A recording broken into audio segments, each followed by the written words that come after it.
Me chamo Teresa Cepeda de Almada, sou a Teresa de Jesus.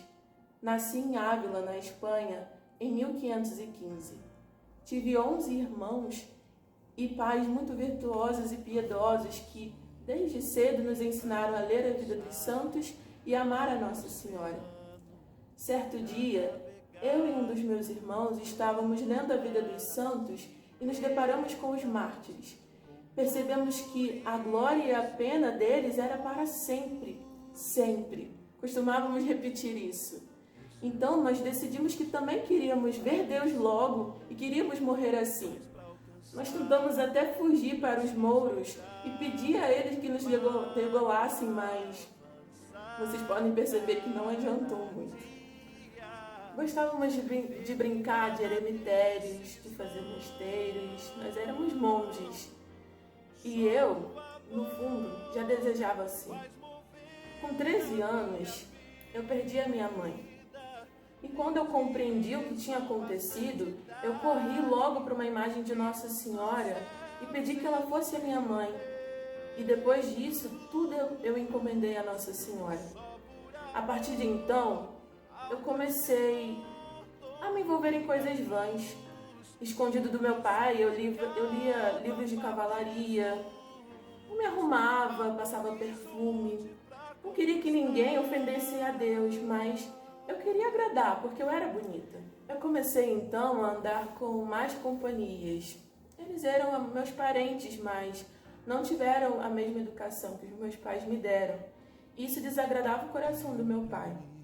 Então, depois que uma das minhas irmãs casou-se, ele resolveu me mandar para o mosteiro, porque lá eu teria referência feminina. Então, vendo as monjas, eu pude retomar, por bondade de Deus, a todas as minhas boas práticas da infância. O tempo passou e eu até pensava em me casar, mas eu percebi que as penas de uma vida no mosteiro, elas não poderiam ser maiores do que as penas do purgatório. E eu merecia o inferno. Mas, movida pelo temor servil mais do que pelo amor, eu tive coragem a me tornar monja. Com 20 anos, então, eu entrei para o mosteiro da Encarnação em Ávila. Lá havia cerca de 200 monjas, algumas com vocação, outras sem, e não tinham uma vida muito exemplar. Nesse tempo, algumas irmãs de classe inferior, elas precisavam pedir esmola para não passar fome, enquanto outras irmãs de uma classe mais elevada, elas gozavam das suas próprias riquezas, gostavam de ser ricas. Isso me incomodava bastante. Algumas pessoas frequentavam o mosteiro para conversar com algumas religiosas específicas. Isso acabava fazendo com que as monjas não tivessem uma vida profunda de piedade. Logo que eu entrei no mosteiro, eu fiquei muito doente. Meu pai, vendo a minha situação, ele resolveu me buscar para me levar numa curandeira. Meu tio, no caminho, me deu um livro, o Terceiro Abecedário Espiritual. Foi aonde eu comecei a rezar, depois da leitura desse livro. O tratamento não deu muito certo, então eu precisei voltar para o mosteiro, onde lá eu piorei ainda mais. Eu fiquei 3 dias desacordada. É engraçado lembrar e pensar, porque até velavam o meu corpo e já tinham preparado uma cova para mim, mas o meu pai não permitiu que eu fosse enterrada. Alguns dias depois, eu acordei, simplesmente acordei, e as irmãs, quando foram na minha cela, viram que eu estava engateando no quarto. Após uma longa e difícil recuperação, eu deixei a vida de oração. Ao contrário de mim, o meu pai, ele era um homem virtuoso e ele passou a ter uma profunda vida de oração e gostava de conversar comigo sobre a vida espiritual. Eu não tinha coragem de dizer para ele que eu só estava fazendo as orações do coro. Mas foi só então, com a morte do meu pai, que com determinada determinação, eu resolvi viver profundamente a minha vida de oração.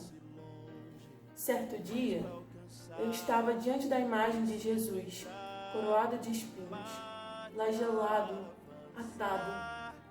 E eu, em profunda oração, perguntei: por que ele sofria tanto. E ele prontamente me respondeu que desagradava muito o coração dele as minhas conversas vãs no mosteiro. Aquilo doeu tanto o meu coração, mas foi a partir daquela experiência profunda com Jesus que eu me converti. Foi o início de uma profunda vida de intimidade com o Senhor. Estava com mais ou menos 40 anos de idade. Aquela vida superficial no mosteiro não agradava o coração de Jesus para a minha vida. Então, após muitas dificuldades, muitas lutas e oração, eu recebi a licença para fundar um Carmelo, o Carmelo Descalço, que recebeu o nome de Carmelo São José de Ávila. Nasci ali a reforma do Carmelo. Eu saí com 4 monjas do Carmelo da Encarnação. Logo após entraram mais 8, nós éramos 13 no início, no Carmelo Descalço. Um dia as monjas me observavam rezar e elas pediam que eu as ensinasse também a rezar daquela forma. Então, em oração profunda, foi que eu escrevi um caminho de perfeição.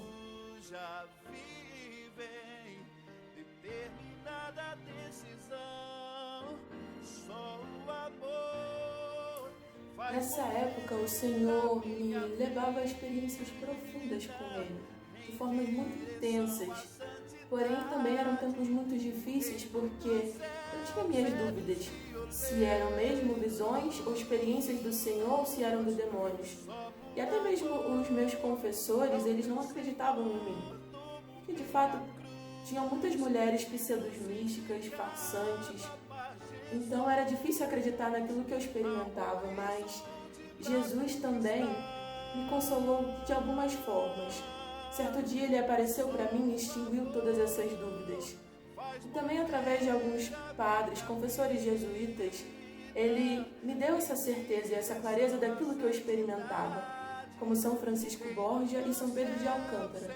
Foi um consolo tão grande para mim, um dom muito de Deus, a presença deles em minha vida. Os meus confessores, eles pediram então que eu pudesse escrever um pouco sobre a minha vida. Com muita dificuldade e me vendo tão indigna de tal tarefa, eu escrevi. Intitulei como Livro da Vida. Mas ele precisou ser avaliado, passado pela Inquisição. Então foi um tempo também de espera. Enquanto isso, as minhas irmãs se deliciavam com o caminho de perfeição. Então, durante esse tempo, muitas fundações floresceram. Novos Carmelos Descalços.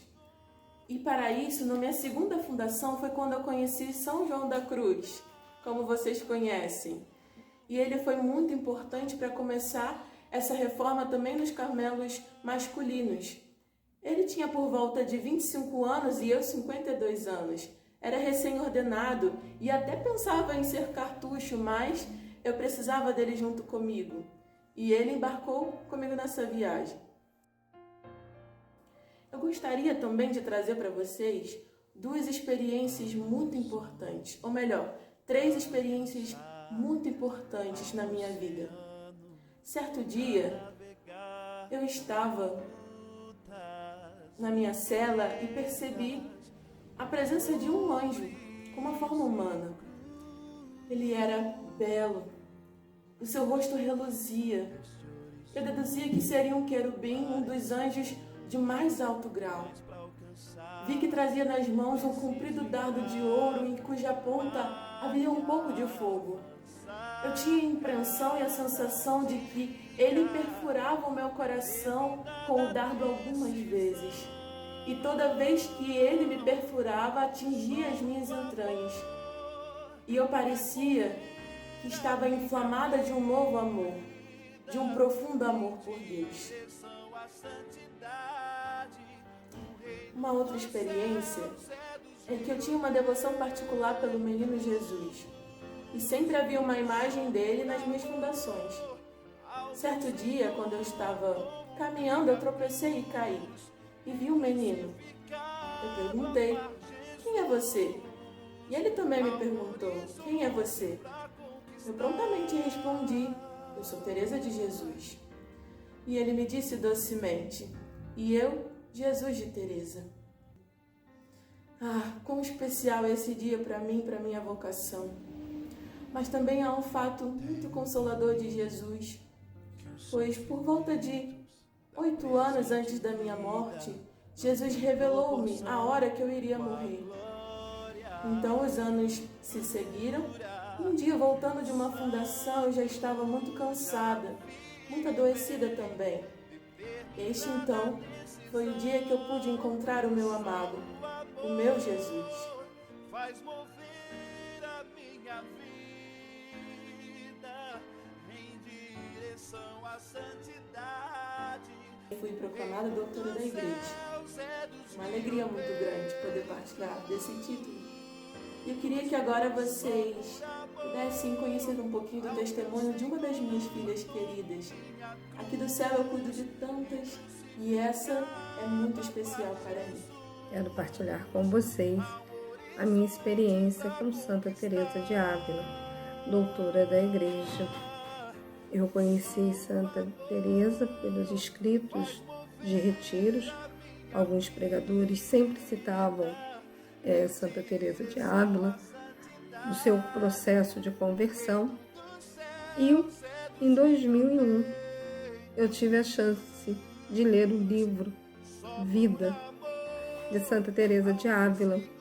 Meu diretor espiritual pediu para que eu lesse e eu não tinha esse livro e fui pedir uma irmã na comunidade paroquial que eu morava se ela tinha. Ela me falou que tinha e mais disse: esse livro é muito difícil de ler. Eu comecei a ler e tive que parar, porque o meu diretor espiritual falou que era para mim parar, que eu não estava entendendo. Bom, aí eu pensei, deve ser muito difícil ler realmente a vida de Santa Teresa de Ávila. Mas como foi o diretor espiritual que pediu para que eu lesse, eu resolvi ler, né? Vou obedecer. E qual não foi a minha surpresa, né? Eu consegui entender um pouquinho quem era Santa Teresa de Ávila, né? A santa determinação que ela tinha para ser uma mulher de virtudes, né? E hoje ainda posso lembrar alguns trechos desta leitura que eu fiz em 2001, né? Um pouco da infância de Santa Teresa de Ávila, a sua entrada no Carmelo, como foi o início da sua vida no Carmelo, e também quando ela começou as reformas do Carmelo, né? E eu achei assim, que grande mulher é essa? Eu quero ser amiga dessa mulher, né? Dessa santa, né? E eu trouxe essa devoção para minha vida, né? Em 2014, eu ganhei um presente, né? Uma pessoa perguntou qual seria a minha santa de devoção e uma irmã de comunidade falou que a minha santa de devoção era Santa Teresa de Ávila. E naquele ano também eu pude estar no Carmelo, né? Quando veio o Baco, né? Que ela usava em peregrinação no Carmelo, não, na Catedral. E eu pude estar próximo de uma relíquia de Santa Teresa d'Ávila. Assim, eu tenho ela como uma grande amiga no céu. Santa Teresa d'Ávila, rogai por nós.